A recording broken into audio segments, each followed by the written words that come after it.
আল্লাহ কোরআনে বলেছেন আকিমুস সালাত, সালাত কায়েম করো, কিন্তু আল্লাহ যে কোরআনে বলেছে আকিমুদ্দিন, দিন কায়েম করো, দিন প্রতিষ্ঠা করো, এই কথা কখন আপনাদেরকে বলা হয়েছে?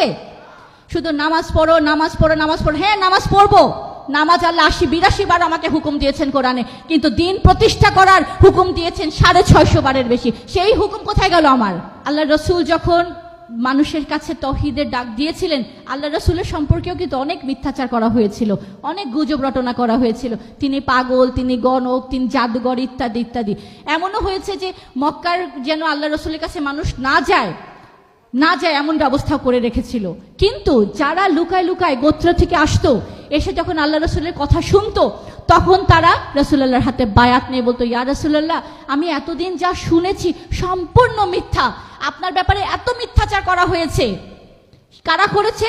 তখন সমাজে যারা ধর্ম ব্যবসায়ীরা ছিল তারা করেছে, যারা তাদের মন গড়া বিধান দিয়ে সমাজ পরিচালনা করত তারা করেছে। আজকে হিজবুত তৌহিদের মাননীয় ইমামের বক্তব্য আপনারা নিশ্চয়ই সোশ্যাল মিডিয়াতে শুনেছেন, ফেসবুকে শুনেছেন, ইউটিউবে দেখেছেন।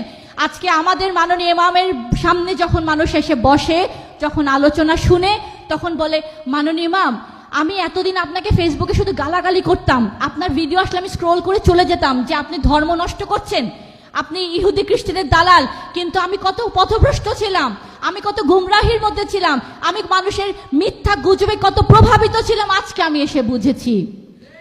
তারা এমনও হয়েছে কাঁদতে কাঁদতে তারা মাননীয় ইমামকে বলেছেন, মাননীয় ইমাম আমাকে ক্ষমা করেন, আজকে আমি আবার অঙ্গীকারাবদ্ধ হলাম, এই দিনকে প্রতিষ্ঠা করার জন্য আমি জীবন দিব, এটা আমি আজকে আপনার কাছে শপথ করলাম।